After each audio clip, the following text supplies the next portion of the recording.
Sentimos un profundo agradecimiento y nos amamos los unos a los otros también, en el amor de Cristo.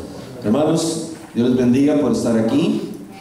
Todos son bienvenidos y están en nuestro corazón, y todos estamos en el corazón del Señor. Y sin tomar más tiempo, hermanos, para aprovecharlo, es un honor para mí, una bendición dejar este lugar a nuestro amado hermano apóstol Amador Valenzuela.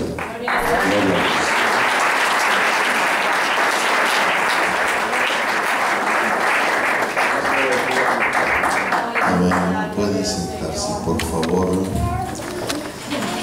Gloria a Dios. Les felicito y les felicito por estar aquí a temprana hora. Vamos a entrar en meditación de la palabra de Dios. Dado que es nuestra primera ocasión de estar aquí en esta iglesia y nos interesa mucho que las cosas caminen en el orden de Dios, en el gobierno, en las formas de Dios, todo lo que Dios creó lo estableció dentro de orden, y cuando las cosas no están alineadas en ese orden, es lo que da derecho legal a influencias del enemigo de Dios para afectar, trastornar, desviar las cosas. Y vamos a Hebreos capítulo 3. Miren, son las 11:22 para darles una idea del tiempo. Perdón que al principio se había programado y se le había anunciado a la iglesia por el pastor de 10 a 12 enseñanza, luego hacer un receso y para comer, regresar a las 3, pero conociéndome a mí, conociendo mi gente, cuando hacemos los recesos de 2-3 horas para ir a comer y salir a comer, algunos ya no regresamos, otros nos da mucho sueño y preferimos dormirnos, y otros, ¿para qué les cuento? Son tan distraídos que ya cuando menos pensaron ya se les fue el tiempo. Y mejor porque no juntamos las cosas, hacemos un esfuercito. Nadie se va a morir porque no come 2 horas antes o 2 horas después. No podemos ser tan esclavos de la comida, ¿verdad? Mejor vamos a aprovechar el tiempo y lo vamos a unir. Así que me voy a ir rápido. Por lo regular, cuando yo doy seminarios a la gente, a pastores, hago recesos. Acabo de dar el último seminario en África a 7,000 pastores, y hago recesos de 50 minutos, 10 minutos para pararnos y para decirle al que está al lado, listo. y entonces podemos durar ahí 2-3 días con temas. Pero hoy, como no tenemos tanto tiempo así, tal vez me vaya 1 hora y media seguido, y entonces sí, por favor, entramos en un tiempo de alabanza, de adoración de una media hora, 40 minutos, y regreso con una predicación, ya no propiamente con una enseñanza, para de esa manera cerrar, y si alguien necesita oración, orar también, y quedamos concluidos, y todo el mundo se va temprano a la casa, y después de comer se echa la siesta y hace lo que quiere. Creo que sí se conocen ustedes, y yo también me conozco, ¿no? Vamos ahí, Hebreos 3:1, en el nombre del Señor Jesucristo. Este tema vamos a enfocarlo sobre el gobierno de Dios y la organización de la iglesia y de las iglesias. Porque, déjenme leer el texto y luego entramos. Por tanto, hermanos santos, participantes de la vocación celestial, considerar al apóstol y sumo sacerdote de nuestra profesión, Cristo Jesús. Amén. El tema es sobre gobierno de Dios y la organización de la iglesia local y de las iglesias. Por ejemplo, hablamos en la Biblia y en la iglesia mucho de ovejas. Las ovejas producen ovejas. Los pastores deben cuidar y sustentar las ovejas. Pero iglesias producen iglesias. Si ovejas no producen ovejas, hay un problema. Nadie quiere tener un rebaño de ovejas donde todas son estériles. No sé si han escuchado que en una de las cientos de grabaciones de nuestros temas, íbamos mi esposa y mi familia y yo rumbo a California por tierra, y nos desviamos en Boston, Arizona, con unos amigos nuestros que tenían ahí ganado, y me di cuenta que en sus tierras, él tenía como unos 5,000 acres ahí, había no solamente, siempre había visto vacas, toros y tractores y sembrando, pero esta vez vi muchas ovejas. Y yo dije, hermano, ¿ahora tienen ovejas? Dijo, no, es que está tan frío arriba de la montaña que estos borregueros, dijo él, gente que cría y vende borrega, me rentaron tierra para bajarse, acá está más caliente. Yo le dije, a mí me gusta mucho la carne de carnero, yo dependo de gente ganadera, de rancheros, y me crié con carne y frijoles y chiles. Y en mi casa siempre olía carne por mi papá, que siempre tenía carne. Dije, me gusta, de regreso me gustaría comprar por lo menos una borrega o una oveja y llevármela en canal, porque eso fue la cultura de mi papá. Mi papá no iba a la tienda a comprar una libra, mataba el animal y lo refrigeraba completo, y yo llegué a hacer eso 1 y 2 veces. Entonces, mi sorpresa es que de regreso le digo al hermano, le dije, ¿habló con el borreguero? Dijo, sí, vamos por la oveja. Yo creía que ya la tenía en canal, pero me llevó a donde estaba todo aquel animalero, y lo sorprendente era que escogió la más grandota, la más alta, parecía un becerro, grandota, gorda. ¡Wow! Y luego me dijo que me la regalaba, ¿verdad? Entonces yo me quedé pensando y dije, bueno, me la regala, escoge la más grandota. Yo lo hubiera dejado para cementarlo, y me dijo, no, mire, la razón que escojo la más grandota es que esta oveja es estéril, nomás come y come y come,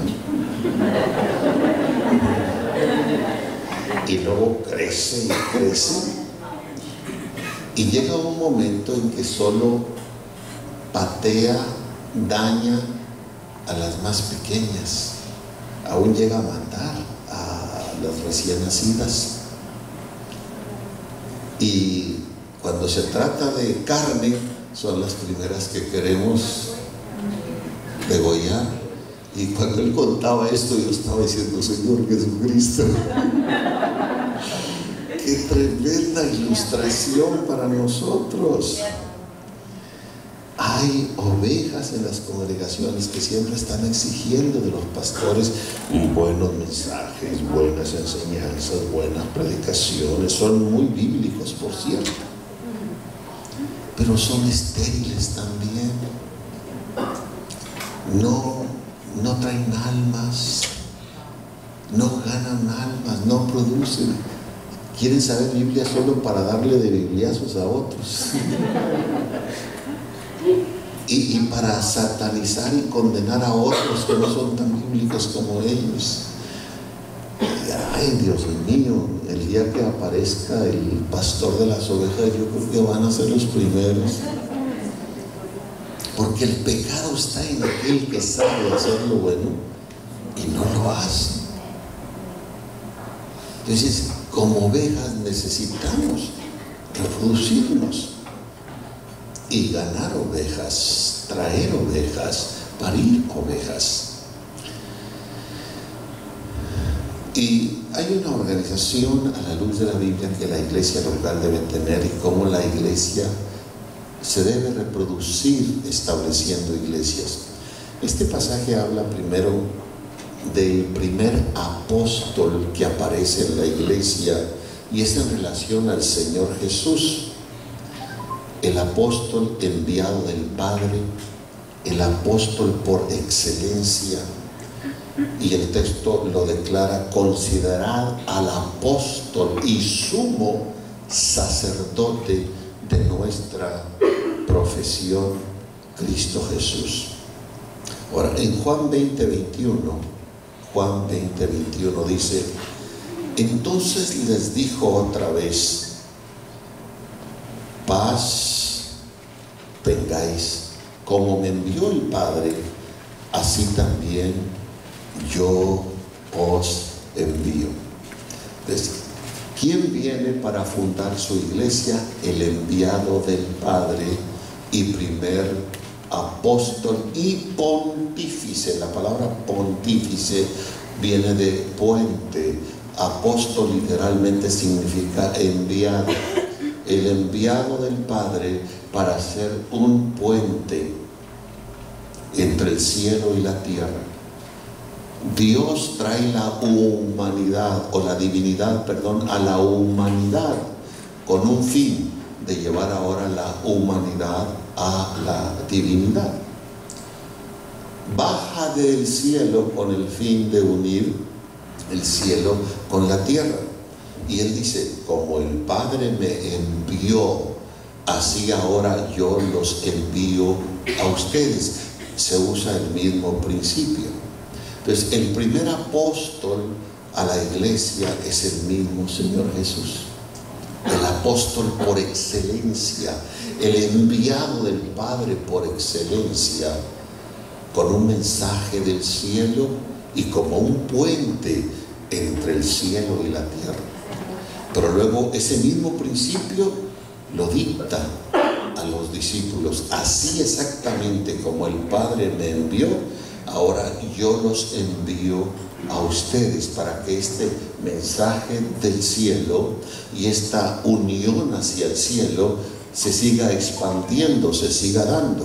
En Marcos capítulo 3, Marcos 3, verso 13 al 19, después del primer apóstol a la iglesia, que es el mismo Dios manifestado en carne, que es el mismo Señor Jesús, después el Señor elige a 12, elegidos por el Señor. Los 12, diga conmigo, los 12 apóstoles elegidos por el Señor Jesús. Marcos 3, 13 al 19. Y subió al monte y llamó así, el verso 13, a los que él quiso. ¿A quiénes llamó? A los que quiso. Y vinieron a él. Y estableció 12 para que estuviesen con él, luego para enviarlos a predicar. Aquí está la elección ahora de los 12 apóstoles. Eso es muy importante, y voy a establecer bases para otras cosas posteriores que debemos entender. Entonces, él va hacia la multitud, sube al monte y escogió de entre la multitud a los que él quiso. No se trata de una democracia donde se vota.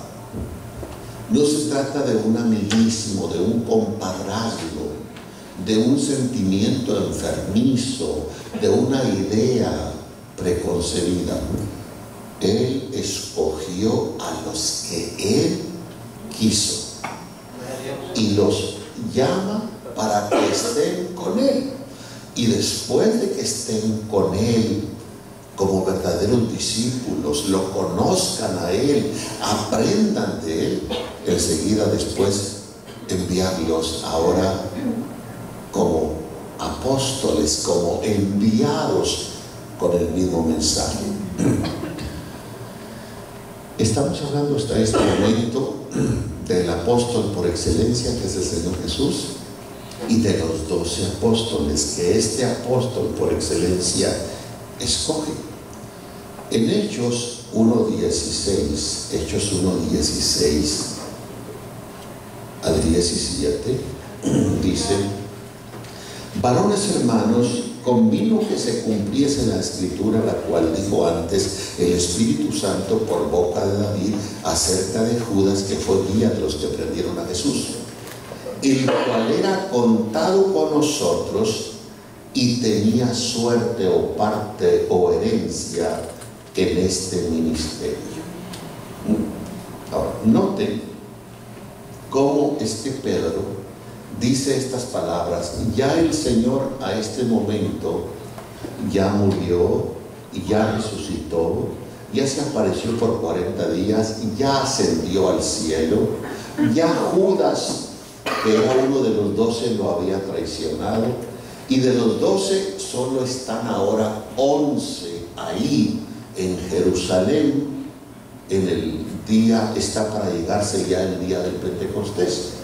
Y entonces Pedro les dice: hermanos, la escritura ya se cumplió, ¿verdad? ¿Cómo es que llegó la traición acerca de Judas, que fue guía de los que prendieron a Jesús, el cual era contado con nosotros?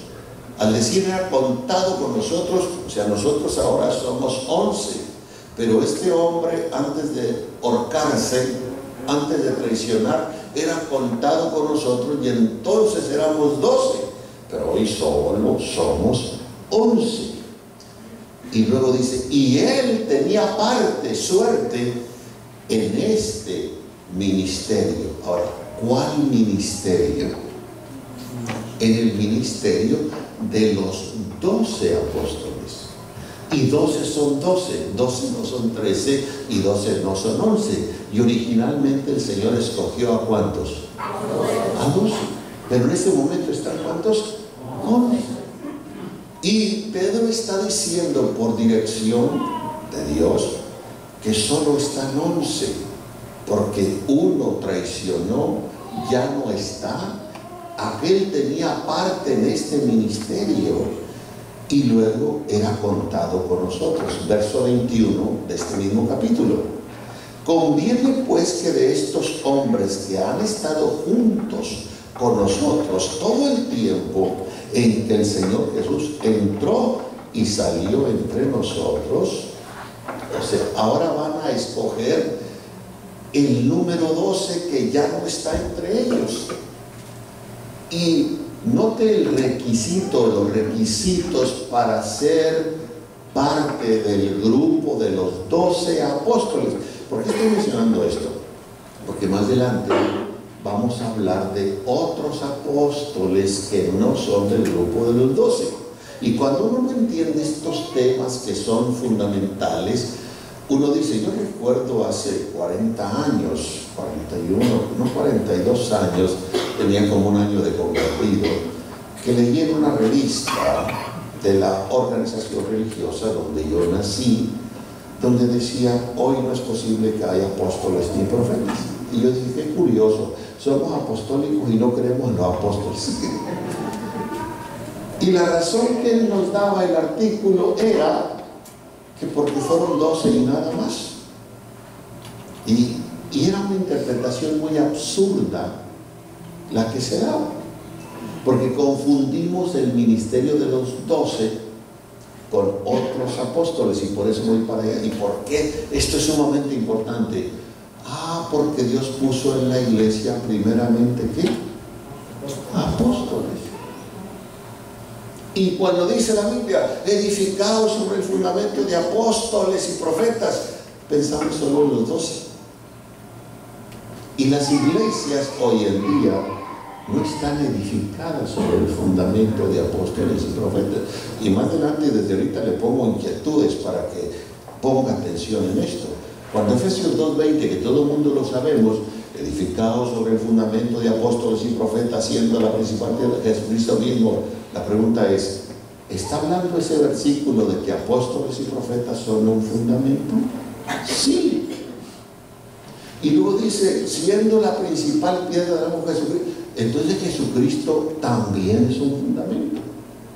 ¿Será acaso que todo edificio no tiene solo un fundamento? Debe tener dos fundamentos. ¿Quién de ustedes aquí sabe de construcción? Levante la mano, por favor. Nadie. ¿Tú sabes de construcción? Ok. Cuando se va a construir una casa, lo primero de donde van a empezar es del fundamento. Pero ahora, cuando ustedes tiran para poner el fundamento, varilla y cemento, ¿no les importa dónde van a poner ese fundamento? ¿Donde quiera que caiga está bien? No, claro que no. Lo primero que tienen que hacer es, si este es el lugar donde se va a construir, ver el tipo de tierra que hay. Y sobre ese tipo de tierra, estar seguros que hay un fundamento sólido, eficaz y correcto para poner el otro fundamento. Porque si este fundamento que van a poner no lo ponen en un fundamento correcto, ese edificio va a caer. Entonces, ¿cuántos fundamentos tiene un edificio? No. Ni siquiera eso lo habíamos pensado la mayoría de nosotros. Solo pensamos en 1 Corintios 3:11, porque nadie puede poner otro fundamento del que ya está puesto, el cual es Jesucristo, y punto. Y si usted pregunta a los católicos romanos, oye, ¿cuál es el fundamento de la iglesia? Jesucristo. Pregunta a los bautistas, metodistas, a cualquiera de corriente cristiana, ¿cuál es el fundamento de Jesucristo? Y si yo les digo a ellos, ese es el primer fundamento, pero ¿me puedes decir cuál es el segundo fundamento de tu iglesia? Ellos van a poner pues el Papa.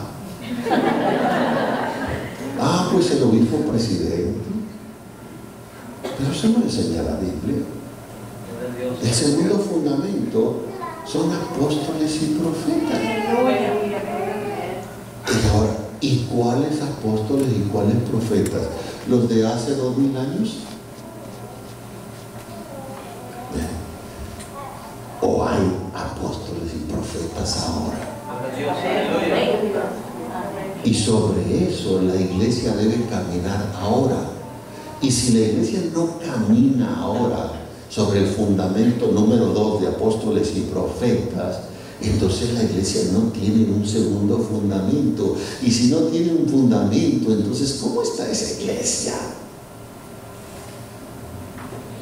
Por eso es que somos un puñado de religiosos, con ideas religiosas, con estructuras religiosas, con formalismos religiosos, pero que en el plano espiritual la vivencia de Dios no está ahí, la revelación de Dios no está ahí. Tenemos a veces letras en la cabeza, el logos, pero el rema no está ahí, porque eso tiene que llegar a través de dos ministerios que son fundamentales para que la iglesia tenga la vida divina y la obra del Espíritu Santo, a apóstoles y profetas.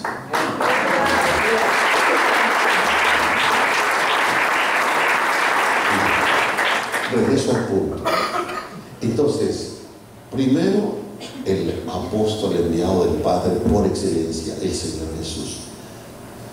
Segundo, los 12 apóstoles, pero note, para ser uno de los 12, note en el verso 21, conviene pues que de estos hombres que han estado juntos con nosotros todo el tiempo en que el Señor Jesús entró y salió entre nosotros.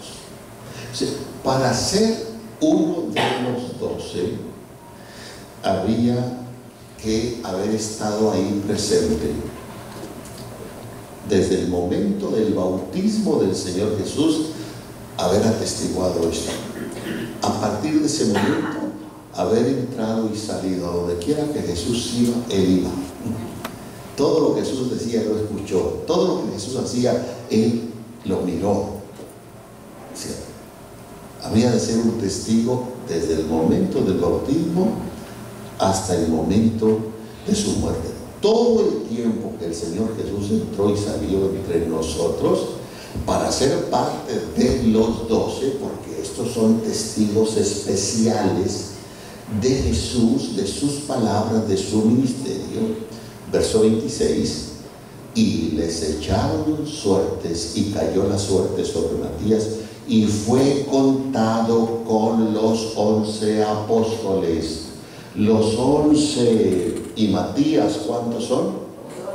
12. Otro errorzote que nos enseñan a veces es: yo no creo que Matías fue uno de los, o tomó parte con los 12. Para mí que fue otra declaración errónea y tonta que a veces nos dan. Y ese mismo artículo, recuerdo que decía lo mismo. ¿Y dónde quedó el espacio de Judas? Lo ocupó Pablo, porque Pablo fue tremendo, porque Matías no se dice más de él. No es lo que usted piensa, es lo que la Escritura dice. Y la Escritura dice que Matías fue contado con los 11. Así que Pablo nada tiene que ver con los 12.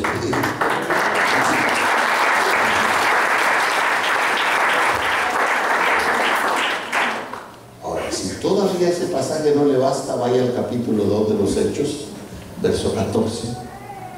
Hechos 2, 14. Entonces Pedro, poniéndose en pie con los 11, en este momento Pedro ya está lleno del Espíritu Santo. Por si alguien le pone ese pretexto, hay hermanos que en Hechos 1 todavía no están llenos del Espíritu Santo. Es hasta Hechos 2 donde son llenos del Espíritu Santo. Muy bien, en este pasaje ya Pedro está lleno del Espíritu Santo. Y el que está escribiendo Lucas, el libro de los Hechos, dice: entonces Pedro, poniéndose en pie con los 11. Pedro y los 11, ¿cuántos son? 12. ¿Ahí está Pablo? No. ¿Quién está? Matías. Pablo no fue de los 12. Él no estuvo ahí. Cuando Pablo habló cosas como cuando dice en 1 Corintios 11 acerca de la cena del Señor: porque yo recibí del Señor lo que también os he enseñado. No es que Pablo estuvo ahí. Cuando dice porque yo recibí, la palabra recibir tiene un sentido de revelación. Yo no estuve allí, pero por revelación yo recibí del Señor lo que también, que la noche que fue entregado tomó pan. Pero no es porque estuvo allí. Él no fue de los 12. Los 12 ocupan un lugar especial como apóstoles, pero tampoco significa que solo ha habido 12 apóstoles en la iglesia. Siempre en la iglesia del Señor ha habido apóstoles y profetas, y lo vamos a probar a la luz de la Biblia. Entonces Pedro, poniéndose en pie con los 11, alzó su voz, verso 14, y les habló diciendo: varones judíos y todos los que habitáis en Jerusalén, esto os sea notorio y oíd mis palabras. Verso 32.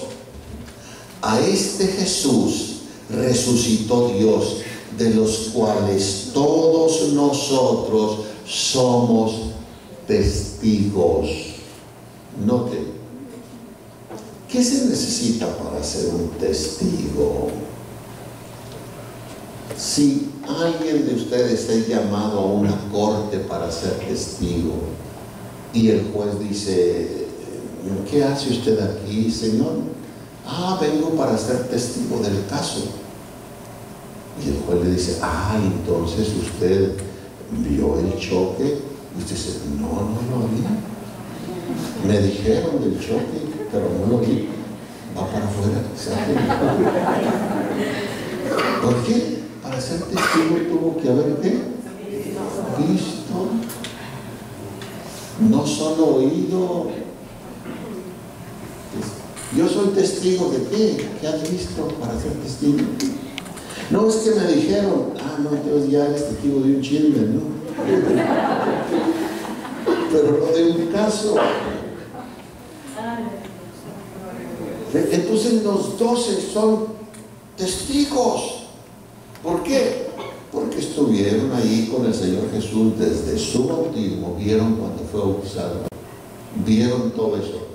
Iban para allá, ellos iban para allá. Él decía algo, estaban ahí. Jesús hacía algo, estaban ahí.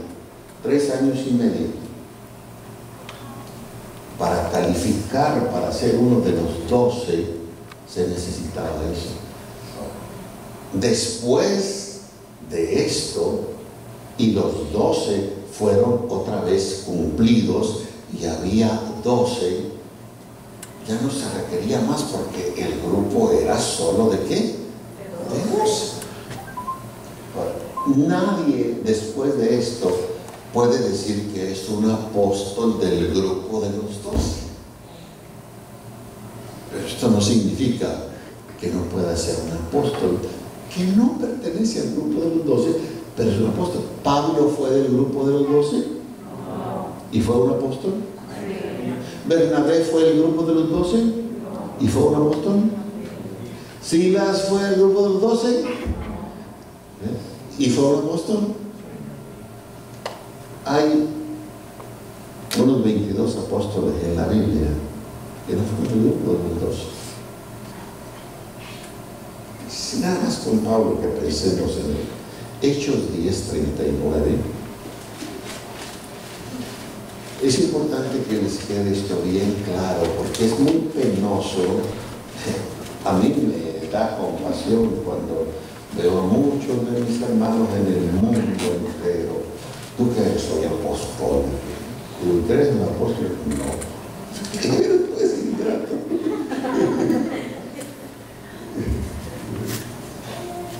Hechos 10:39. Y nosotros somos testigos de todas las cosas que hizo en la tierra de Judea y en Jerusalén, al cual mataron colgándole en un madero. Otra vez Pedro está diciendo, y nosotros somos testigos de todas las cosas que hizo en la tierra de Judea y en Jerusalén. Cuando dice, nosotros somos testigos, ¿a quién está refiriendo?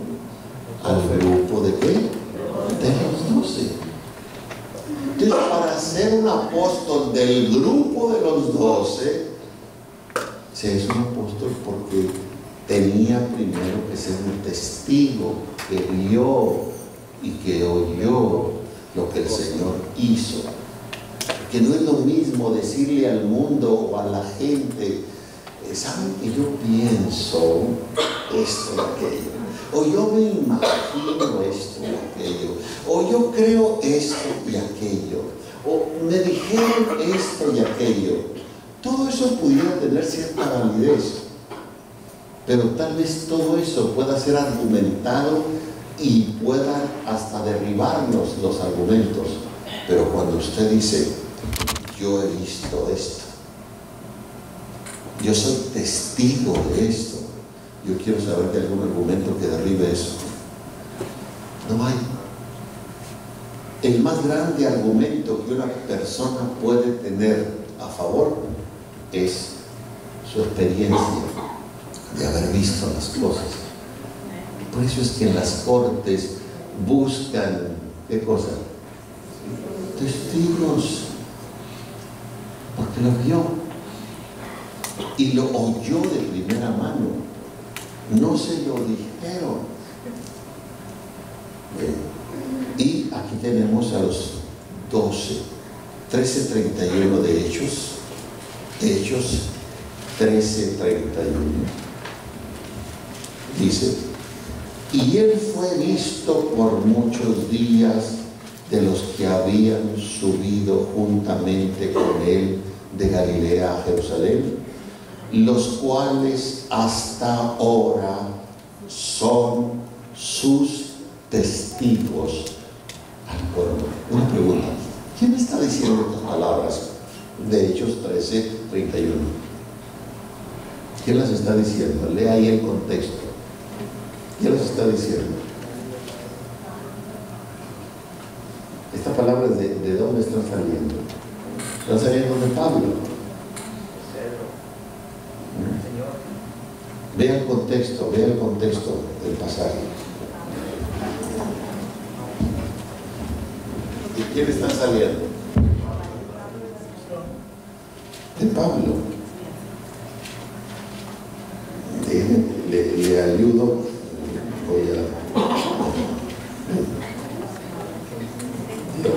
¿Ya lo vieron? Verso 16. Váyase al verso 16 conmigo. Entonces Pablo, levantándose, echa señal de silencio con la mano, dice: varones israelitas y los que teméis a Dios, oíd. Y ahí empieza el mensaje. Cuando llega al verso 31, dice: y él fue visto por muchos días de los que habían subido juntamente con él de Galilea a Jerusalén, los cuales, no dice somos sus testigos, él se excluye. Y él dice, los cuales son sus testigos. Pablo estaba bien consciente de eso, que él, aunque era un apóstol y era testigo de otras cosas del Señor, él no fue testigo de como los 12. Él no fue del grupo de los 12. Él no estaba ahí cuando Jesús fue bautizado. Él no entró y salió con el Señor Jesús. Él no estaba ahí cuando Jesús fue crucificado. Eso sí lo hicieron el grupo de ¿qué? De los 12. Y Pablo está hablando aquí del grupo de los 12, y por eso con sabiduría de Dios dice los cuales son sus testigos.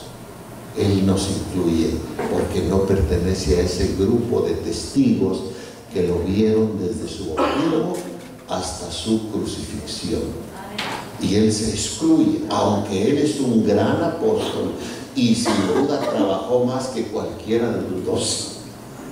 A grado de que yo he dicho una cosa, hasta este momento, aunque Pablo está en uno de los tronos prometidos por Dios en el cielo, todavía el Señor hasta este momento no puede cerrar el libro de la recompensa para Pablo, porque Pablo todavía sigue siendo un instrumento de gran bendición a las generaciones. La prueba es que el Nuevo Testamento tiene 27 libros y de los 27, 14 él los escribió. Y yo digo, ¿Pablo sigue bendiciendo gentes? Amén. Entonces todavía no puede cerrar el libro de la recompensa para Pablo el Señor. ¿Habrá algún otro ministerio que haya de ser tan recompensado como el de Pablo? Yo lo dudo. Yo lo dudo. Pero él con humildad reconoce que él no es uno de los 12, es un apóstol. Y quizá, como lo dice en una de sus cartas, ¿verdad? No menos, que no es menos que los otros grandes apóstoles, aunque rectifica, no rectifica, sino que tiene que humillarse y decir, bueno, no yo, sino la gracia de Dios que es conmigo. Pero en nada ha sido inferior, dice, que aquellos grandes apóstoles. Y si no ha sido inferior, es que ha sido superior. Pero él reconoce con todo y eso que él no fue uno de los 12. Y lo está diciendo aquí. Él fue visto por muchos días de los que habían subido juntamente con él de Galilea a Jerusalén, los cuales hasta ahora son, no dice somos, son sus testigos. Porque está hablando de los 12 testigos, de los 12 apóstoles, y Pablo reconoce que aunque él es un apóstol, él no es parte de ese grupo de los 12. ¿Sí hacemos la separación? ¿Sí está claro el asunto? Lucas 22, 28 al 30. Lucas 22, 28 al 30. Dice: pero vosotros sois los que habéis permanecido conmigo en mis tentaciones, Yo pues os ordeno el reino como mi Padre me lo ordenó a mí, para que comáis y bebáis en mi mesa, en mi reino, y os sentéis sobre tronos, juzgando a las 12 tribus de Israel. Esto está dicho ¿para quién? Para los 12. Apocalipsis 21, 14. Apocalipsis 21, 14. Y el muro de la ciudad tenía 12 fundamentos, y en ellos los nombres de los 12 apóstoles del Cordero. ¿Ahí está Pablo? No. Está Matías en lugar de Judas. Note cómo los 12 son apóstoles y tienen un lugar específico que solo pertenece a los 12, a nadie más, ni a Pablo ni a otro, ningún apóstol. Y aunque Pablo hubiese sido un apóstol mayor en su trabajo, en la capacidad de unción y revelación que Dios nos trajo a través de él no pertenece a los 12. Pero eso no significa que en la iglesia cristiana primitiva solo hubo 12 apóstoles. ¿Qué haríamos con Pablo? ¿Qué haríamos con Bernabé? ¿Qué haríamos con Sila? ¿Qué haríamos con otros apóstoles que la Biblia menciona? Bien. Cuando uno estudia los 28 capítulos del libro de los Hechos, y si uno toma cuidado, uno se da cuenta que del capítulo 1 de los Hechos al capítulo 12 de los Hechos, estamos leyendo el trabajo y el ministerio de los 12 apóstoles, cuyo lugar de residencia es Jerusalén. Pero si uno ve con cuidado del capítulo 13 de los Hechos en adelante, uno ve el trabajo de otros apóstoles que no es del grupo de los 12, cuyo lugar de residencia no es Jerusalén, es Antioquía de Siria. Y además vemos que Jerusalén es una iglesia constituida, la primera iglesia que se estableció prácticamente de judíos, pero la iglesia de Antioquía, que pertenece a Siria, prácticamente es una iglesia gentil.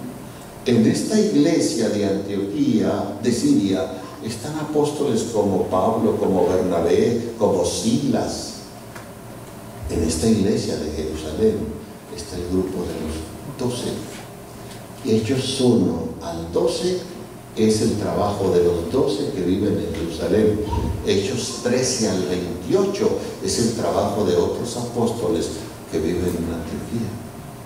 ¿Sí captamos el punto? Es importante eso, porque esas confusiones han traído que la iglesia del Señor no tuvo una restauración genuina.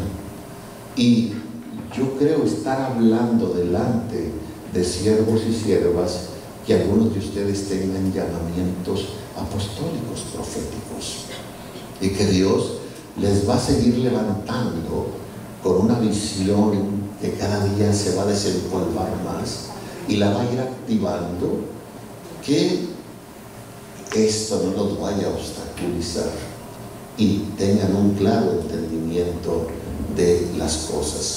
Ahora, Efesios 4, 7 al 16. Efesios 4, 7 al 16. Voy a otro punto de reflexión. ¿Cuál es el primer apóstol de la iglesia? El Señor Jesús. ¿Quién lo envió? El Padre. Bien. ¿Cuáles son los siguientes apóstoles a la iglesia? El grupo de los 12. ¿Quién los eligió? El Señor Jesús. Bien. Déjenme explicar un poquito, no voy a entrar en eso porque sería desviarme del tema, porque nosotros los apostólicos a veces, ni siquiera eso tampoco a veces nos cabe en la cabeza. Si uno lee los evangelios, Mateo, Marcos, Lucas y Juan, encontramos Jesús, Jesús, Jesús, Jesús. El ángel dijo, llamará su nombre Jesús, Jesús, Jesús. ¿Cuál es el nombre de Jesús, de Dios? A veces le puedo preguntar, Oye, ¿cuál es el nombre de Dios? Por ejemplo, nuestros hermanos de la UPC están muy impregnados de eso. ¿Cuál es el nombre de Dios? Jesús, Jesús, Jesús. Y luego les pregunto yo, ¿cuál Jesús? ¿Pérez, Rodríguez? ¿Cuántos aquí se llaman Jesús? Levanten su mano con respeto, por favor. Entonces, el ángel dijo, la Virgen concebirá y parirá un hijo y llamará su nombre Jesús. La pregunta es, ¿el nombre de Dios es Jesús o el nombre del Hijo es Jesús? Debe ser eso para que escudriñe y entre un poco más a las rodillas del ayuno. El ángel dice, parirá un hijo y llamará su nombre Jesús. La pregunta es, ¿el Hijo se llama Jesús o Dios se llama Jesús? Y como en los evangelios leemos Jesús, Jesús, Jesús, pero estamos viendo en los evangelios a la manifestación humana de Dios, a un Jesús físico que anduvo con los discípulos, al lado de los discípulos. Pero una vez que ese Jesús muere, resucita, ya no es el Jesús físico, ahora es el Cristo Espíritu. Y cuando ya leemos el libro de los Hechos y las epístolas de los apóstoles, ya por ejemplo Pablo en su carta a los Romanos no nos presenta un Jesús físico. ¿Cómo nos va a presentar Pablo un Jesús físico si él no lo conoció? Si él no anduvo con él. Pablo nos presenta un Cristo Espíritu que ya resucitó, que ya no está solo con los discípulos, ahora está dentro de los discípulos. Y si alguno no tiene el Espíritu de Cristo, el Padre no es de él. Ahora, Jesús tiene que ver con humanidad. Cristo tiene que ver con divinidad. Cristo literalmente significa unción. Jesús significa salvación. Ahora, si usted le quita a Jesús lo Cristo, lo deja solo en manifestación humana, pero sin la unción. Y si le quita a Cristo lo Jesús, lo deja solo en la unción, sin la manifestación humana. Pero como Él vino para traer la divinidad a la humanidad, con el fin de llevar la humanidad a la divinidad, entonces cuando eso, sepa pues, ¿qué dice Pedro? Nosotros todos sabemos de memoria Hechos 2:38, y Pedro les dijo, arrepentíos y bautícese cada uno de vosotros en el nombre de Jesucristo para perdón de los pecados y recibiréis el don del Espíritu Santo. Pero ¿qué dice antes el verso 33? Sepa pues ciertísimamente toda la casa de Israel que a este Jesús que vosotros crucificasteis, Dios lo ha hecho Señor y Cristo. ¿En qué momento este Jesús es hecho Señor y Cristo? Porque para esto mismo murió y resucitó, para ser Señor. Filipenses, que todo el mundo sabemos, 2, ¿verdad? Que se humilló hasta la muerte y muerte de cruz, por lo cual Dios le ensalzó a lo sumo y dióle un nombre que es sobre todo nombre. ¿En qué momento se expresa el nombre que es sobre todo nombre? Hasta que no se humilla, hasta que no muere, hasta que no resucita. Hasta entonces se expresa el nombre que es sobre todo nombre, porque lo Jesús tiene que juntarse con lo Cristo. Así que cuando usted dice Señor Jesucristo, está en lo correcto, está en lo perfecto.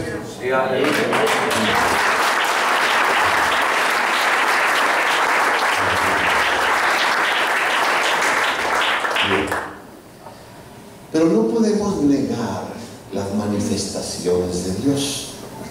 Algunos también se confunden. ¿Cómo es que Jesús es Hijo? ¿Y cómo que Jesús es Padre? ¿Y cómo que Jesús es Dios? Sí, desde el punto de vista manifestado. ¿Saben ustedes que yo soy esposo de esa señora? Y yo mismo que soy esposo de esa señora, soy el padre de 6 hijos. Y yo mismo que soy el padre de 6 hijos, soy hijo de otra señora y otro señor. Y yo mismo soy tío, soy sobrino, soy abuelo, soy esto, soy aquello. Pero sigo siendo el mismo y mi nombre es el mismo, no cambia. Esas son solo manifestaciones mías de acuerdo a la posición.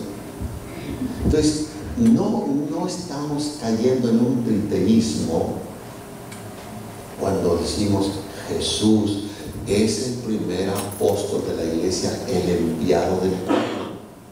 Es correcto, porque un niño nos es nacido, hijo nos es dado. Es la parte que viene a morir, es la parte de la manifestación física, pero es Dios en esencia, en espíritu, y es el único cuerpo de Dios porque no hay otro.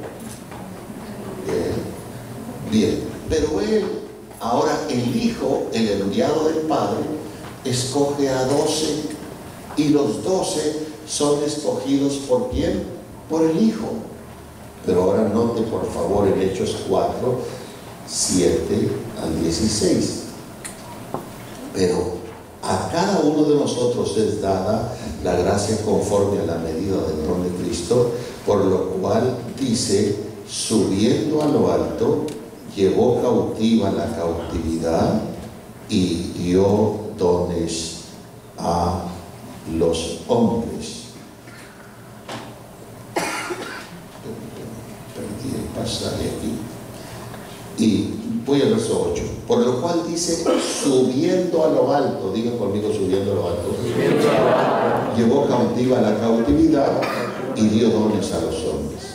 Note, enseguida el apóstol va a hablar de los dones que Dios da a los hombres, o que da a los hombres Dios, pero estos dones los da después que ya subió a lo alto. Ya subió a lo alto. Y una vez que él sube a lo alto para dar dones a los hombres, el versículo 11 dice, y él dio unos apóstoles y otros profetas y otros evangelistas y otros pastores y maestros. Estos dones los da ¿cuándo? Cuando ya el ¿qué? Subió a lo alto. Y cuando ya subió a lo alto, él da apóstoles, profetas, evangelistas, pastores y maestros. ¿Tiene que ver esto con los 12? No, eso lo hizo antes de subir a lo alto. Estos los da después que subió a lo alto. Pues, ¿qué tiene que ver con los 12 esto? Nada.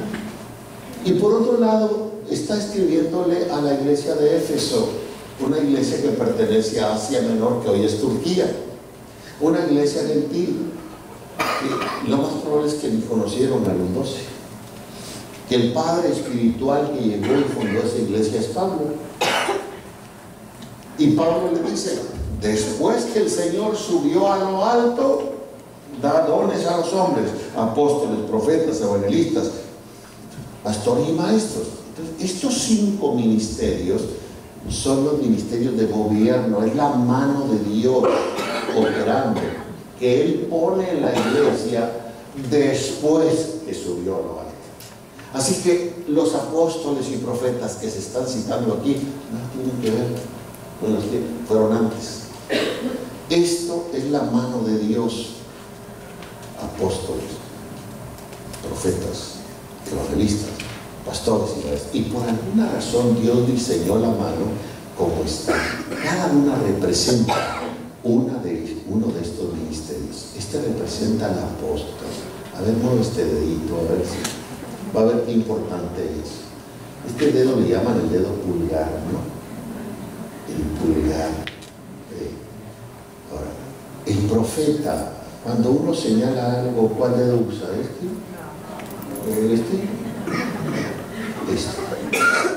El profeta. El evangelista, ¿cuál dedo sale de la mano? El evangelista. El árbol que sale fuera de la mano es su labor. Los que acostumbran el anillo del matrimonio, casados, ¿cuándo usan? Los pastores que se casan, están casados por la iglesia.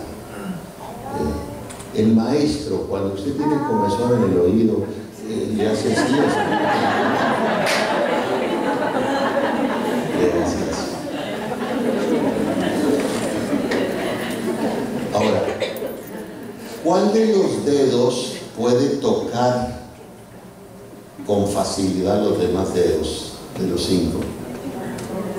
El pulgar. Este ministerio, por la facultad que tiene, puede manejarse en estas oficinas.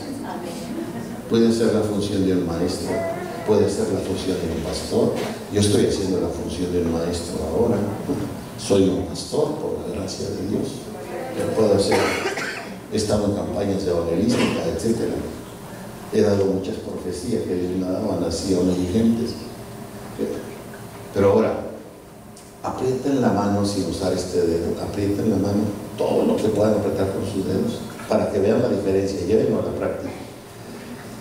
Ahora, sin el quinto dedo, sin el primer dedo, ahora meta el dedo para que vea la diferencia de apretar el puño. ¿Hasta dónde llegó? Fácil, se duplicó, se triplicó la fuerza con meter este dedo. Si deja fuera este dedo, la mano se divide. Si usted es un guerrero,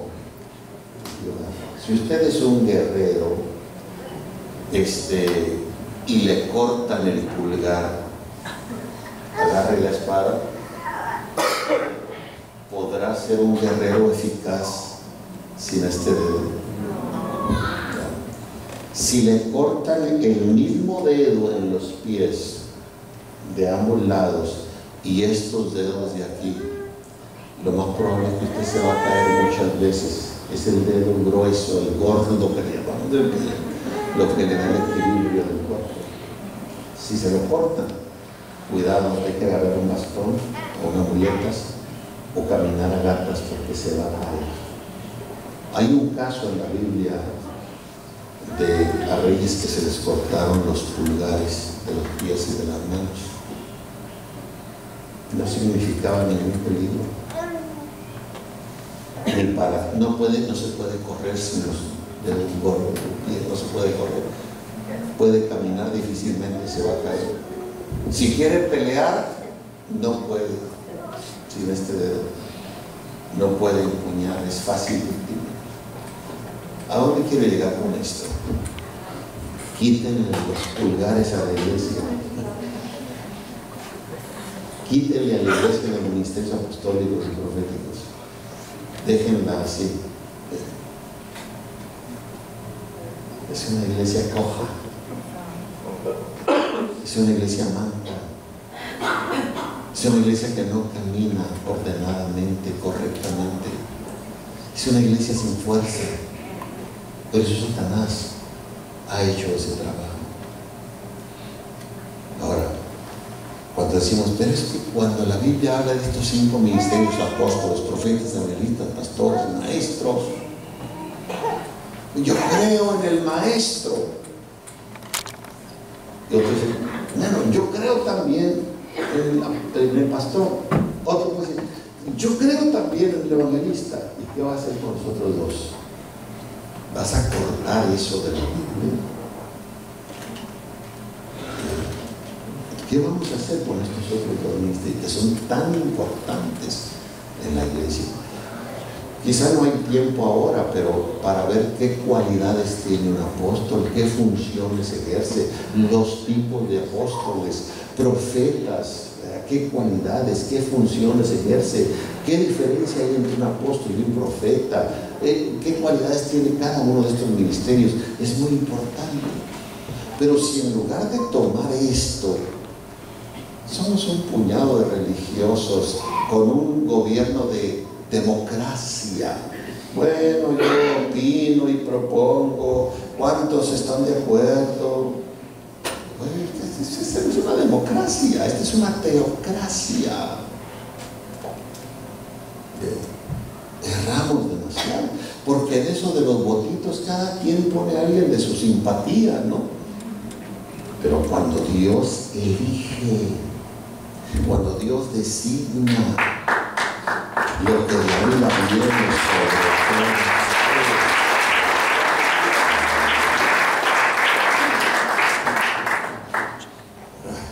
Otro punto sobre estos 5 ministerios de gobierno, para no decir más, Él dio apóstoles, profetas, evangelistas, pastores y maestros. Note cómo el versículo dice, y Él dio unos apóstoles, otros profetas. Y una pregunta aquí, apóstoles, profetas, evangelistas, pastores y maestros, ¿son cosas o son personas? ¿Qué son? Son personas. Entonces una cosa es que las personas tengamos un don y otra cosa es que las personas sean un don de Dios para mí. Por ejemplo, yo creo que mi esposa tiene ciertas cualidades, pero yo no quiero las cualidades solamente que mi esposa tiene. Yo quiero a mi esposa como un don para mí. Y dentro de ella viene en el paquete las cualidades que ella tiene.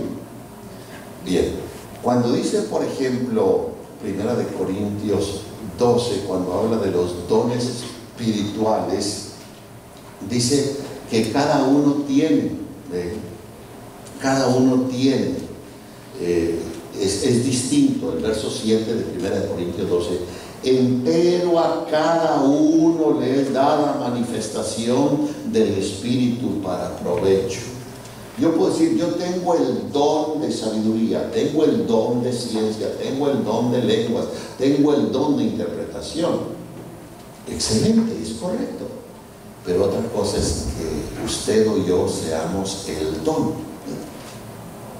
Y los apóstoles, profetas, evangelistas, pastores y maestros, es cierto que tienen dones, pero más que eso, ellos son los dones como personas de Dios que nos da el Señor a la iglesia. Así que yo le agradezco a Dios por esos dones hombres. Ay, pero por otro lado, déjeme decir algo, espero que no me saquen a tomatazo. Cuando dice subiendo a lo alto, llevó cautiva la cautividad, según el verso 8, y dio dones ¿a quién? En la mente carnal, en la mente natural, dice, pobrecitas mujeres, ni para qué se metan aquí, porque estos dones que Él da después que ya sube a lo alto, solo es para los hombres, y las mujeres nada tienen que ver. Si yo interpreto de esa manera, es un absurdo. Lo que pasa es que nosotros hemos tomado la palabra hombre para aplicársela al varón, hablando de la sexualidad. Pero ahora, ¿qué tiene que ver la sexualidad en cosas espirituales? Nada. La sexualidad masculina y femenina son cosas de la carne. El reino al que usted y yo pertenecemos es un reino espiritual, no es un reino carnal. Sí, amén. Carne y sangre no entra ahí. Entonces cuando dice subiendo a lo alto, llevó cautiva la cautividad y dio dones a los hombres, le estará llamando hombre también a la mujer. Sí, porque se está refiriendo a su parte no sexual, a su parte interior. Sabemos que somos dos hombres, el interior y el exterior. En el exterior está la sexualidad masculina y femenina, en el interior solo hay hombre. Ahora, cuando la Biblia dice, venid en pos de mí, yo os haré pescadores de hombres, está hablando de evangelizar, ¿verdad? Entonces hay que evangelizar sobre los varones, a las mujeres, ¿no? Y cuando va a evangelizar, ¿va a ganar la sexualidad femenino, masculina, o va a ganar el ser interior? Y el mensaje que les lleva, ¿es un mensaje para la carne o es un mensaje para el espíritu? Entonces venid en pos de mí y yo os haré pescadores de hombre. Se está refiriendo tanto a él como a ella. El sexo nada tiene que ver aquí, masculino, femenino. El sexo déjelo en el matrimonio, varón y hembra serán una carne, pero el que se junta con el Señor, un espíritu con él.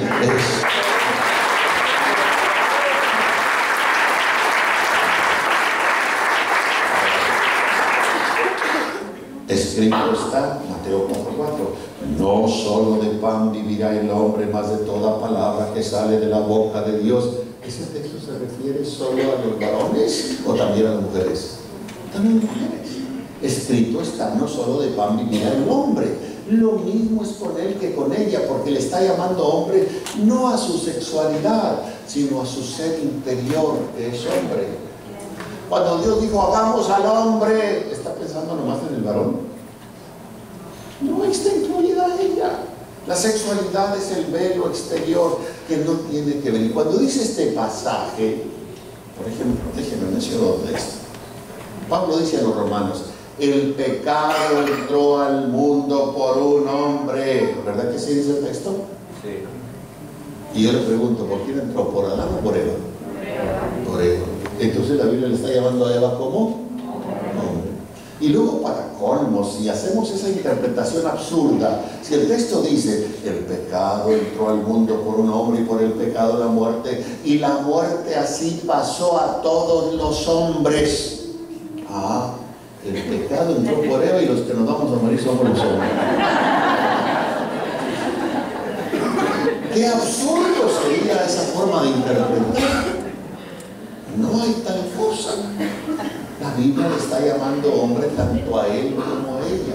Y cuando dice aquí el texto, subiendo a lo alto y llevó cautiva la cautividad y dio dones a los hombres, entonces estamos incluidos ambos, porque le está llamando hombre al ser interior. Estos no son regalos para la carne, ni son regalos carnales.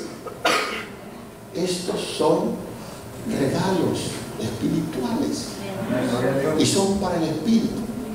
Y aquí todavía con una cabezota dura y bloqueado dice, ay, si es que las hermanas también pueden ejercer ministerio. Pues ¿qué estás viendo, cabezón? Algunos tienen la idea que la mujer no la hizo solo para los tamales, que les agradecerá mucho por ser los tamales que están muy ricos. Pero Dios les hizo para mucho más que tamales.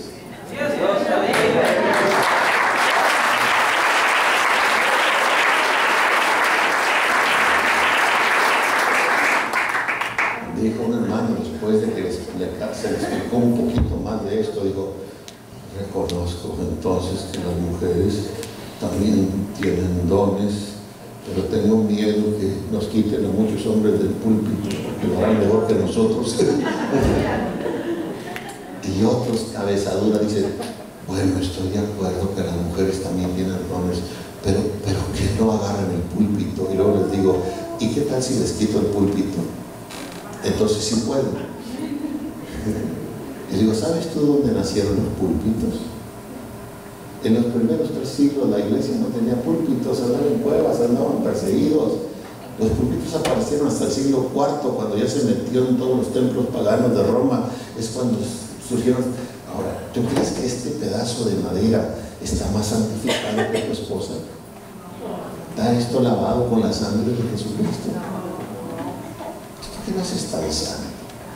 Mentes carnales, mentes naturales, que nos han encajonado ideas que no tienen bases bíblicas ningunas. Una vez estaba ilustrando esto yo con la iglesia y pues yo estaba arriba de la plataforma que vamos, es 1,5 pies arriba, y le hablé a mi esposa y le dije, ¿por qué no ilustramos aquí? A ver, corazón, por favor. Esa vez hice yo esto. Bueno, no era el tema, perdón, que a lo mejor hasta me di un poco, pero no lo necesito. Esa vez le hablé a mi esposa y me bajé yo de la plataforma de la iglesia y le dije, corazón, dígale algo a los hermanos. ¿Y qué hizo, corazón? Bueno, pues yo me dirigí y dije un texto como en esta ocasión: mi Dios pues suplirá todo lo que os falta conforme a sus riquezas en gloria. Y luego le digo a los hermanos, todo el mundo tranquilo, ¿verdad? Nada está fuera de lo común, todo el mundo se siente bien, ¿sí? Y luego la subo arriba de la plataforma. Digo, yo sé que hay algo que la sangre de Cristo. Y le dije que dijera lo que mi Dios pues suplirá todo lo que os falta en sus riquezas en gloria. Y luego la jalé para detrás del público. Y le digo, ya algunos están diciendo, herejía, ya se le dio hermano, la sangre de Cristo, me dan ganas de salir corriendo de aquí, de esta casa. Y le dije que hiciera lo mismo. Bueno, este púlpito ya me quedó muy alto, pero yo soy chaparra. Pero igual, hermanas, yo las animo a que se levanten, busquen, pregunten cuál es el propósito que Dios tiene para cada una de ustedes. El Señor le va a responder, porque todo Dios lo va a hacer.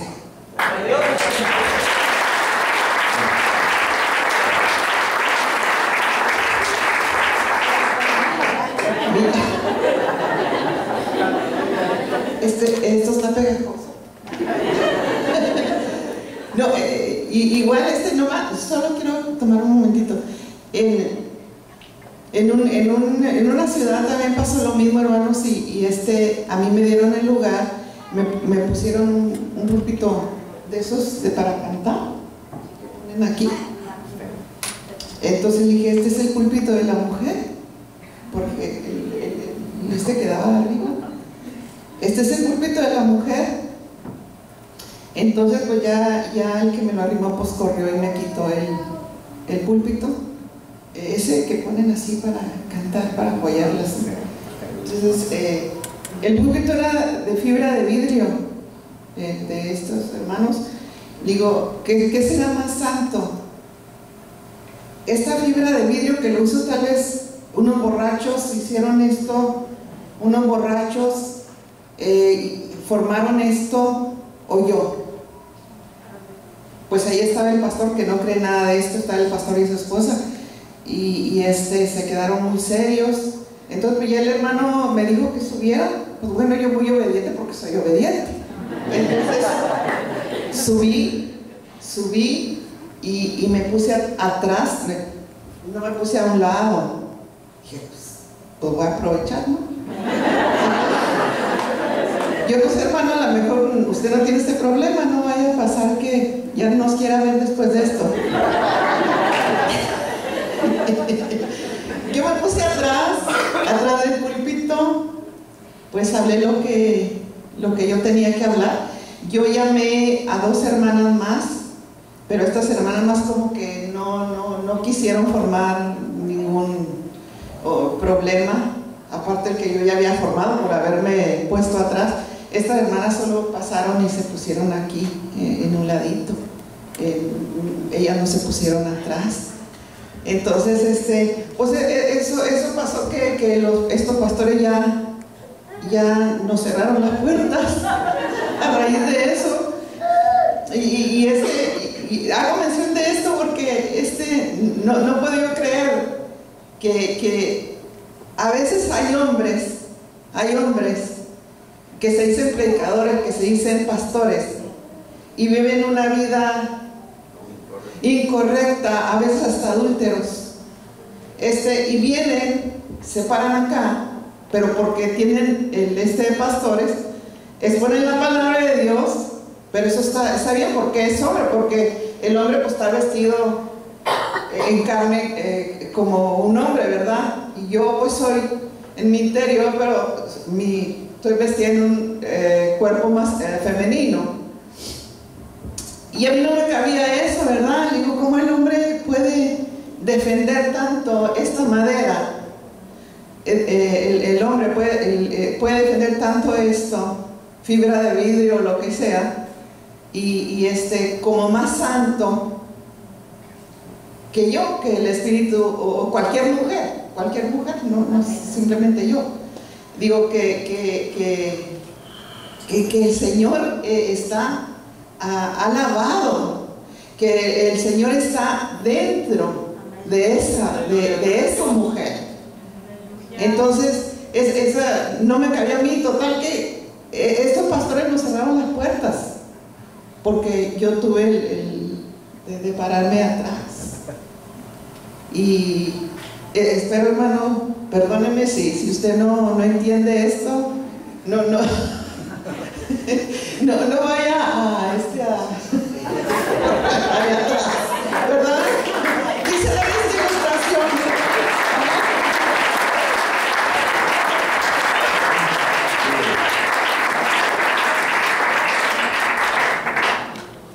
¿Y ustedes creen que eso a mí me preocupó? Yo no busco puertas abiertas que el Señor no abre. Así que lo que quiero es descanso, estar en casa, estar en la iglesia, evitar tantas salidas. Y cuando vemos una reacción de ese tipo, cerrada, sin entendimiento, yo entiendo lo que es una cultura religiosa, lo que es una cultura de civilización y cómo nos impregna tanto que a veces queremos hacer. Por ejemplo, los mexicanos no nos llenamos si no comemos tortilla o pan, no comemos sabroso si no comemos chile.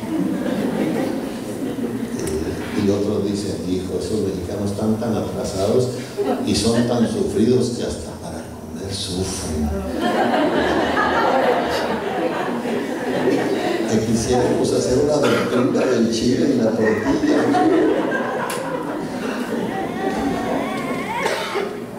Y otros harán de la suya. Bueno, el punto no es el tema. Podemos usar 3, 4, 5 horas para explicar desde Génesis al Apocalipsis cómo es que nosotros somos dos hombres, el exterior y el interior. La sexualidad está en el exterior. El interior no tiene sexualidad, sencillamente es hombre. Bien, el Señor Jesús vino para establecer un reino, es un reino espiritual. Y los requisitos para entrar a este reino es que hay que volver a nacer. Y yo le pregunto a usted, ¿quién volvió a nacer? ¿El de afuera o el de adentro? Y si el de adentro es el que cumplió el requisito, ese es el único que entra. Carne y sangre no entra al reino de Dios, se queda afuera. Y en el matrimonio la unión es en la carne, ya no serán dos sino una carne. Pero en el reino, el que se junta con el Señor, un espíritu con Él, es. Así que en el matrimonio hay varón y hay hembra, basada en la sexualidad masculina y femenina. Y el varón es cabeza de la mujer. ¿En dónde? En la casa. Pero en la iglesia es una entidad espiritual, es reino. Ahí no hay varón ni hembra. La cabeza allí es Cristo. Y cada uno, según el don que ha recibido de Dios, lo imparte para edificación. Y no se trata de competencias, ni quién es mayor o quién es mejor. Entonces, cuando el pasaje dice, subiendo a lo alto, llevó cautiva la cautividad y dio dones a los hombres, no son dones para la carne, son dones para la iglesia, son dones para el espíritu. Y se le está llamando hombre tanto a él como a ella. Y luego estos hombres dones dice que son para perfeccionar a los santos, no para perjudicar a los santos, sino para perfeccionar a los santos. Y perfeccionar tiene que ver con entrenar, preparar, adecuar, desarrollar, preparar a los santos para la obra del ministerio. O sea que todos los santos tienen un ministerio que hacer, como los miembros del cuerpo. Deme por favor usted un miembro de su cuerpo, si es un cuerpo normal, que esté de adorno ahí. Todos los miembros del cuerpo tienen una función, aún los pelos de nuestra cabeza. De pelo en pelo nos quedamos calvitos. Y pregúntele a un calvito cómo le va con estos fríos y cómo le va con los solones. El pelo tiene funciones, no solamente es un asunto de estética, es un asunto de funciones. ¿Por qué cree usted que donde los calores son intensos la gente es de pelo chino? Eso tiene su función con el calor y el por qué el pelo es de esa manera, para facilitar las cuestiones de que la cabeza o el proceso no terminen hirviéndole.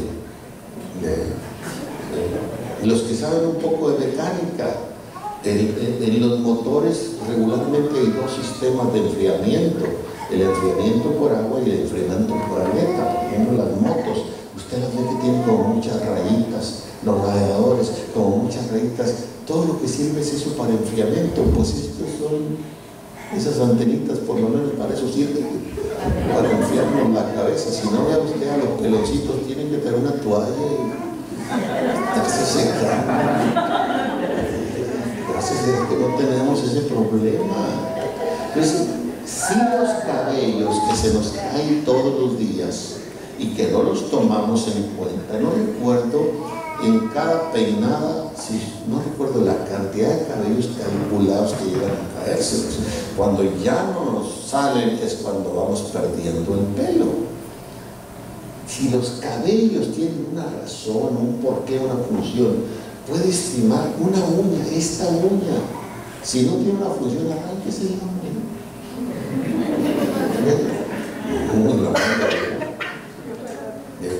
Todos los miembros.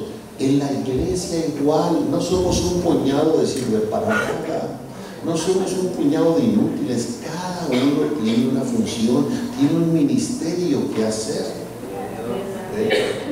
El problema también que equivocadamente nos han metido en la cabeza es que el ministerio solo está detrás de un púlpito, y por lo tanto el ministerio nomás lo tiene el pastor. ¡Qué mentira tan grande!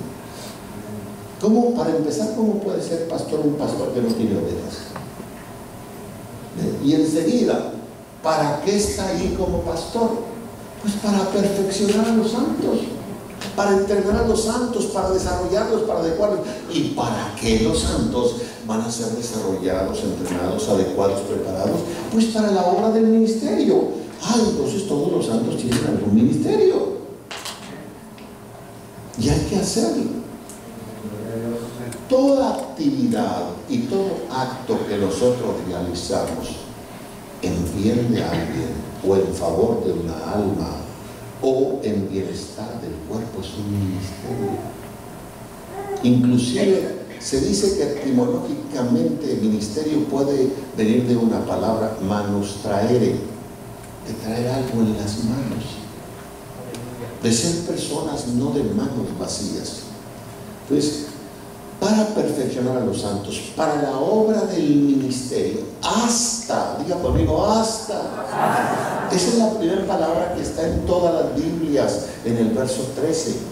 Y esa palabra hasta, gramaticalmente hablando, significa el fin de lo que se viene tratando. Y lo que se viene tratando es que el Señor, después que subió a lo alto, da dones a los hombres, apóstoles, profetas, evangelistas, pastores y maestros, para la función de perfeccionar a los santos, para que todos los santos identifiquen y realicen su ministerio. Y eso va a ser hasta que todos lleguemos a la unidad de la fe, al conocimiento del Hijo de Dios, a un varón perfecto, a la medida de la edad de la plenitud de Cristo, y todavía no llegamos ahí. Así que estos 5 ministerios tienen que estar funcionando. La iglesia tiene que seguirse desarrollando, adecuando, preparando, perfeccionando. Cada creyente debe ejercer su ministerio, y esto va a ser hasta que lleguemos a la estatura del varón perfecto, a la plenitud de Cristo.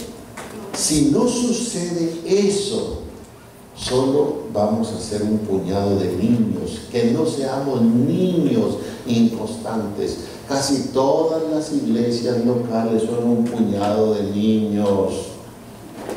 donde el pastor tiene que correr y hay que ponerle ahora el pañal a este, hay que limpiarle y poner el tapete a este otro, hay que meterle la tetera a aquel, y hay que, puros niños llorando, y el otro por allá, y otro por acá, y otro por acá. Niños fluctuantes, que ya se fue aquel, que ya vino aquel otro, que aquel otro anda enfermo, que aquel otro. Niños fluctuantes. ¿Por qué? Porque no hemos sido desarrollados, no hemos madurado, no nos hemos perfeccionado. ¿Por qué? Porque ¿dónde están estos 5 ministerios? Entonces todo va ligado, uno con otro, uno con otro. Una iglesia dinámica, que llega a la gente, se desarrolla, toma su lugar, ejerce un ministerio, son una verdadera ayuda. Los miembros del cuerpo interesándose los unos por los otros, sin envidia, reconociendo lo que cada uno tiene. Por ejemplo, en unas 2 horas más y mucho vamos a ir a comer. ¿Quién se puso contento? Todo el cuerpo. Y cuando vayamos a comer, ¿qué va a pasar? Ándale, apúrate. Y los pies y las piernas, si estaban cansados, hasta los dormidos se quitaron. Y yo pregunto, ¿y voy a comer por los pies y por las piernas? No. Y las manos corren y van al baño y se lavan, y voy a comer por las manos. Y los ojos, me quito y me pongo los lentes, a ver qué es lo que voy a comer, y voy a comer por los ojos. Y el que va delante de mí en la fila, si voy a un restaurante, ¿qué es? ¿Qué hay? ¿Qué hay? Y voy a comer por los oídos. Y el olfato, y voy a comer por la nariz. Todos los miembros están de fiesta. ¿Por dónde voy a comer? ¿Y qué va a recibir la boca? Puro trabajo y ensuciarse después de eso, y enjuagármela. Eso fue todo lo que sacó. Comí para el estómago. Y el estómago dice, hey, pero yo comí para todos ustedes. O sea, yo como para el estómago, y finalmente el estómago no come para sí, come para alimentar a todos los niños. Eso es el trabajo en la iglesia. Bien, Hechos 13, aquí no rapidito porque no estamos de la mitad del camino y ya se acabó el tiempo. Hechos 13, 1 al 4. Hechos 13, 1 al 4. Bien. El Cristo Espíritu, después de que sube a lo alto, lleva cautiva la cautividad y da dones a los hombres. Así que estos dones, estos apóstoles, profetas, evangelistas, son después de que Él ya ha subido a lo alto. Hechos 13, 1 al 4. ¿Qué sucede después que Él ha subido a lo alto? Hechos 13, 1 al 4. Había en la iglesia que estaba en Antioquía profetas y doctores, Bernabé y Simón, el que se llamaba Níger, y Lucio, Cirineo y Manaén, que había sido criado con Herodes el tetrarca, y Saulo. Ministrando pues estos al Señor y ayunando, dijo el Espíritu Santo, diga conmigo, dijo el Espíritu Santo, apartadme a Bernabé y a Saulo para la obra para lo cual los he llamado. Entonces, habiendo ayunado y orado, puesto las manos encima de ellos, despidiéronlos, y ellos enviados así por el Espíritu Santo. ¿Quién los apartó? ¿Quién los llamó y quién los envió? El Espíritu Santo. Descendieron a Seleucia y de ahí navegaron a Chipre. Ahora vea el capítulo 14, verso 4. Y el verso 14, 4. Mas el vulgo de la ciudad estaba dividido, y unos eran con los judíos y otros con los apóstoles. ¿A quién se le está llamando apóstoles? A Pablo y a Bernabé. Verso 14. Y como lo oyeron los apóstoles, Bernabé y Pablo, rotas sus ropas, se lanzaron al gentío dando voces. ¿Qué eran Bernabé y Pablo? Apóstoles. ¿Y quién apartó, llamó y mandó a estos apóstoles? El Espíritu Santo. ¿Cómo fue Jesús?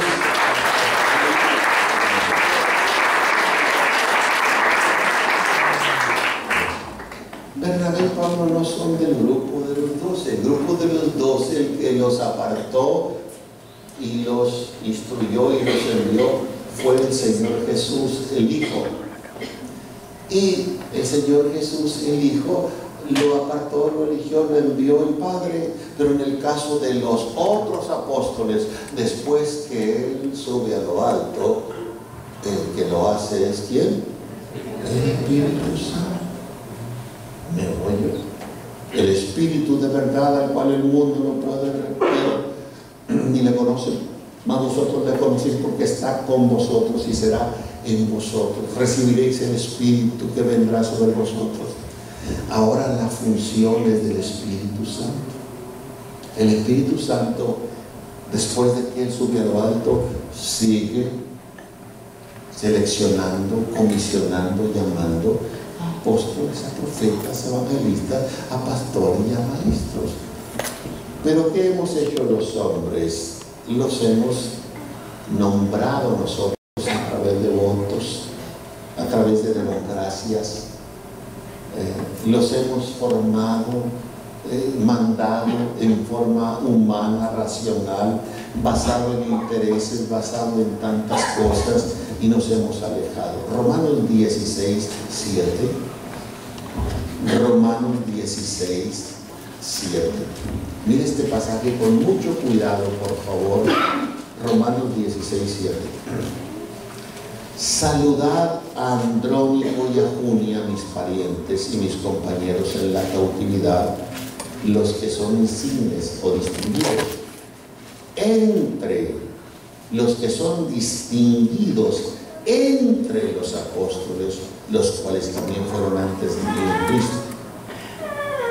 Note, la mayoría no nos hemos fijado que Pablo está mandando saludos a Andrónico, que es un nombre masculino, a Junia, que es un hombre femenino, y que dice que ellos son insignes, o sea, distinguidos, no por los apóstoles, sino entre los apóstoles. Esa sola declaración significa que esta señora Junia era un apóstol.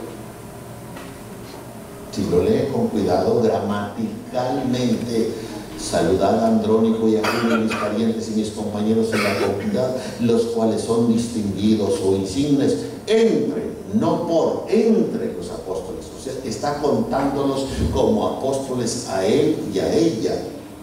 Junia, si somos un poquito más escudriñadores en esto, es nombre femenino que es el igual de Julia entre los griegos.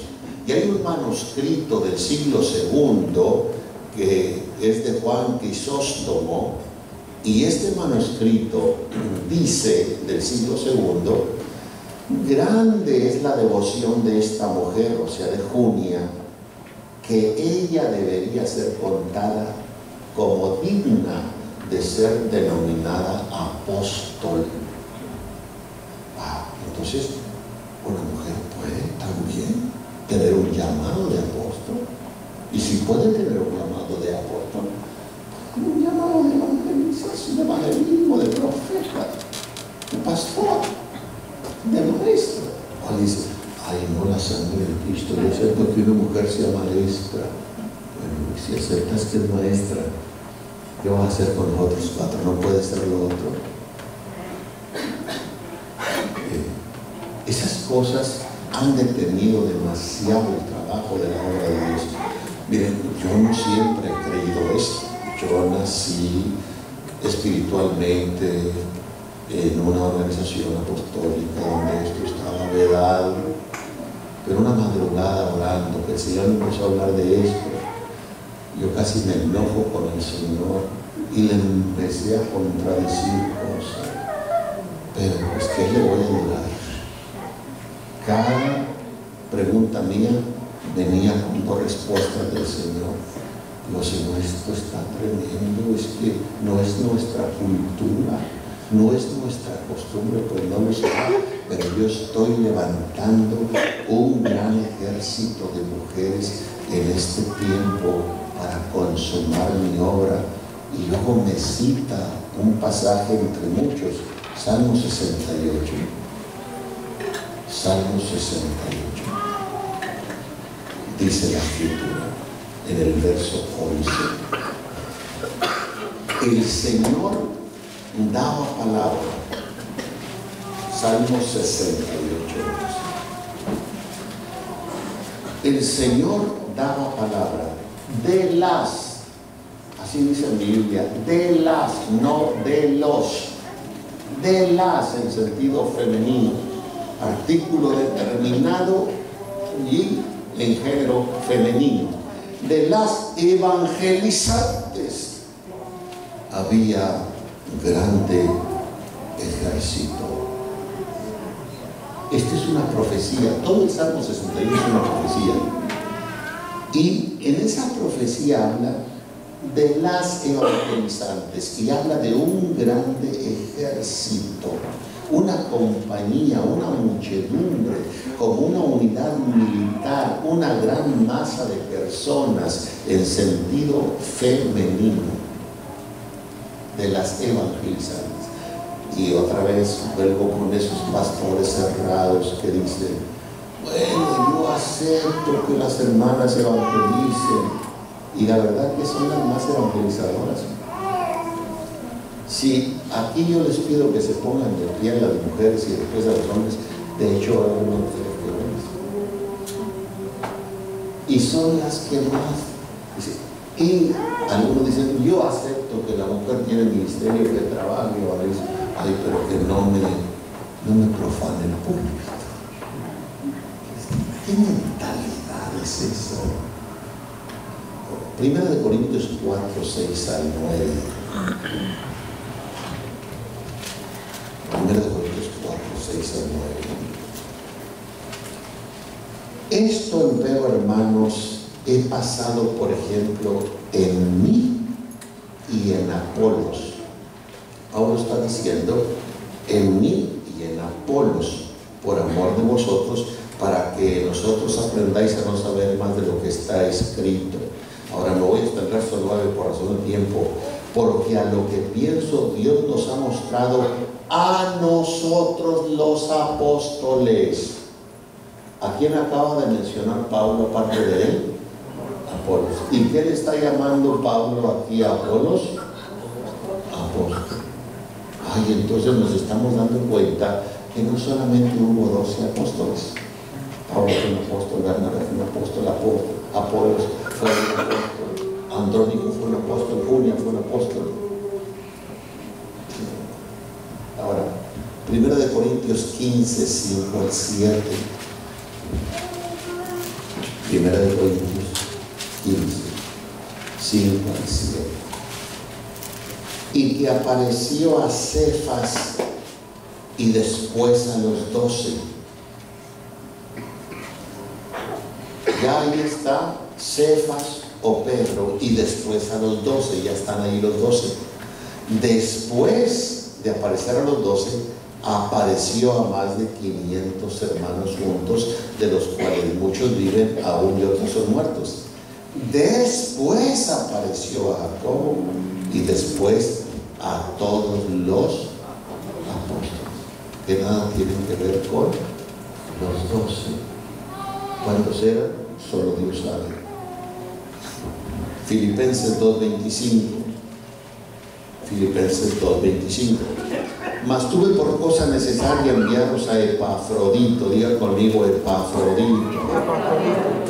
Mi hermano y colaborador y compañero de milicia y vuestro apóstol y ministrador de mis necesidades. ¿Qué era Epafrodito? Un apóstol. Un apóstol.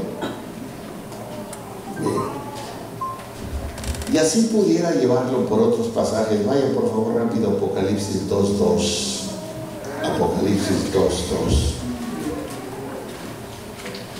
Yo sé tus obras y tu trabajo y paciencia, y que tú no puedes sufrir los malos y has probado a los que se dicen ser apóstoles y no lo son, y los has hallado mentirosos. Cuando se escribe el libro del Apocalipsis y el mensaje a la iglesia de Éfeso, es aproximadamente como por el año 100 95, 97, 98. Y el Señor le dice a la iglesia: y has probado a los que se dicen ser apóstoles y no lo son. Quiere decir que había unos apóstoles que sí eran y otros que decían ser y no lo eran. Si solamente hubo 12 apóstoles, ¿tendría sentido ese pasaje de la Biblia? No. Si ese pasaje de la Biblia está ahí, es porque siempre ha habido apóstoles, profetas, evangelistas, pastores y maestros en la iglesia. Y yo estoy enfrente de muchos de ellos que tienen que despertar, activar y desarrollar ese llamado de Dios para la gloria de Dios.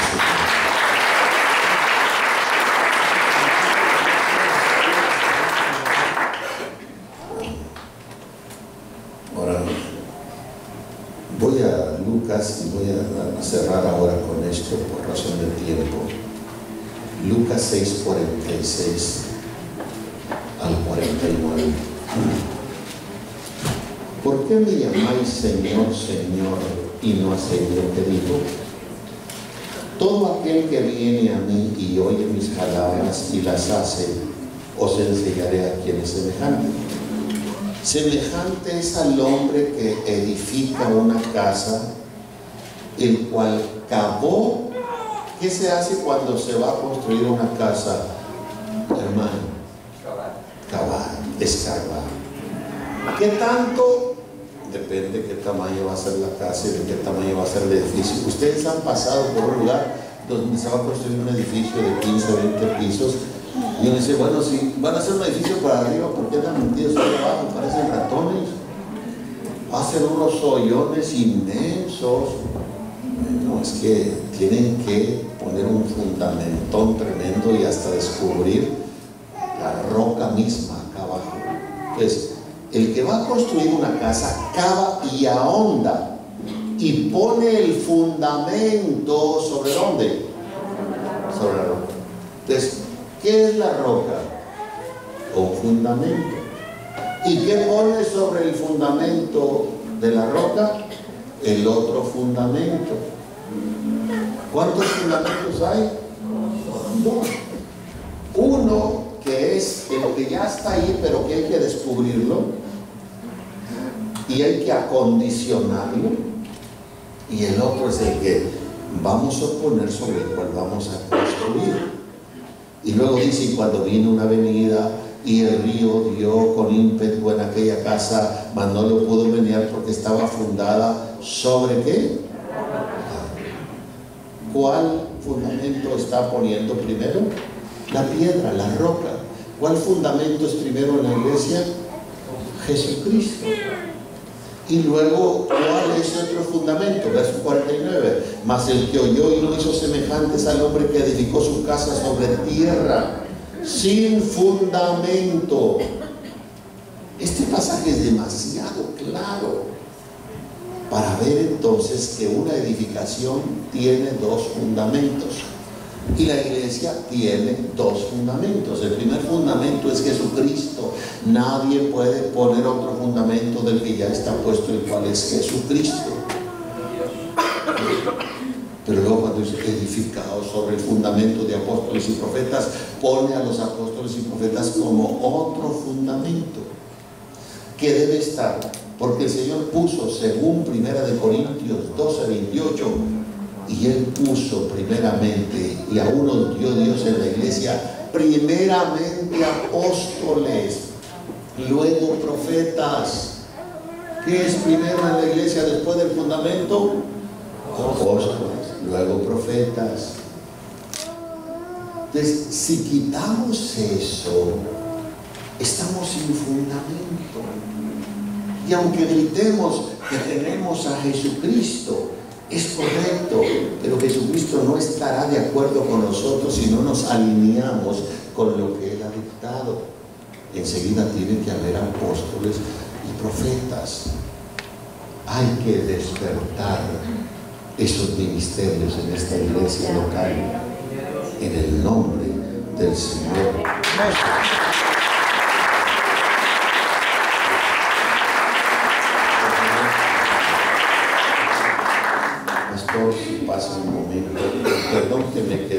aquí a la mitad del camino, pero ya veremos después.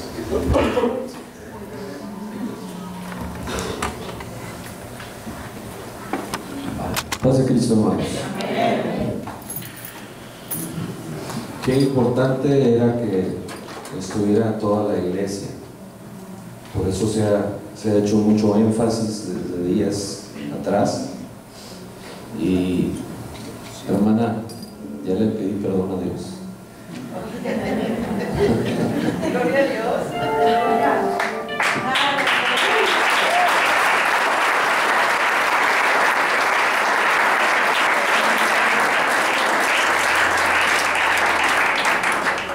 Hace varias semanas tuve una reunión con los ministros, hermanos, para tratar precisamente este tema. Y se acuerdan que les hablé precisamente en una enseñanza sobre el ministerio de apóstol, y toqué varias partes que nuestro apóstol tocó, pero esa otra parte la dejé pendiente, el ministerio para la mujer, porque necesitaba hacer algo directamente de parte de Dios y por el siervo adecuado, idóneo, para llegar al corazón de la iglesia. Y por eso le decía a hermana que ya le había pedido perdón a Dios por mi ignorancia, hermanos. Pero así ya habíamos sido formados y se sigue cumpliendo la declaración del Señor: erráis porque ignoráis las Escrituras. Y entre más pasa el tiempo y más estudio, ya se los he dicho en algunas ocasiones, más me doy cuenta de lo poco que sé y de lo mucho que tengo que aprender. Así que gracias a Dios, hermanos, por esta enseñanza. Espero de todo corazón que la reciban en el corazón, lo mediten, le oren al Señor. Si hay alguien que todavía tiene algún porcentaje de dudas, órale al Señor. Algo que he podido comprender en el caminar de mi vida cristiana es que sin Jesucristo mi vida no tiene sentido. Que nuestras almas desfallecen si Él no está con nosotros. Que no hay nadie que nos pueda amar como Él nos ama. Tú que te encuentras en tu cuarto solo, en tu soledad, en el carro donde tú estés, hoy Dios quiere darte una palabra. Y hoy te dice el Señor: aprende a vivir en gloria. Yo tengo la solución para ti. Ya no llores más, ya no sufras más, que en el lecho donde tú estás recibe el milagro de Dios a través de este cántico. Recibe tu sanidad, tu milagro. Y cuando tú habitas bajo el abrigo del Altísimo, ahí hay sanidad, hay paz y sosiego. Cierra tus ojos y adora. Espíritu Santo, exprésale este cántico. Quiero confesarte, quiero decirte que sin ti no podría vivir. Espíritu Santo, quiero confesarte, hoy quiero decirte que sin ti no podría vivir.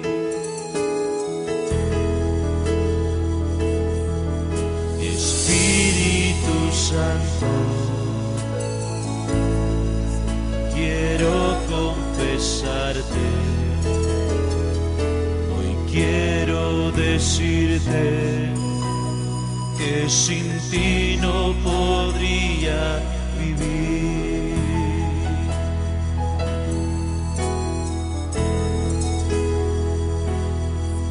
Mi alma desfallece, mi vida no es vida sin ti. Mi alma desfallece, mi vida no es vida sin ti.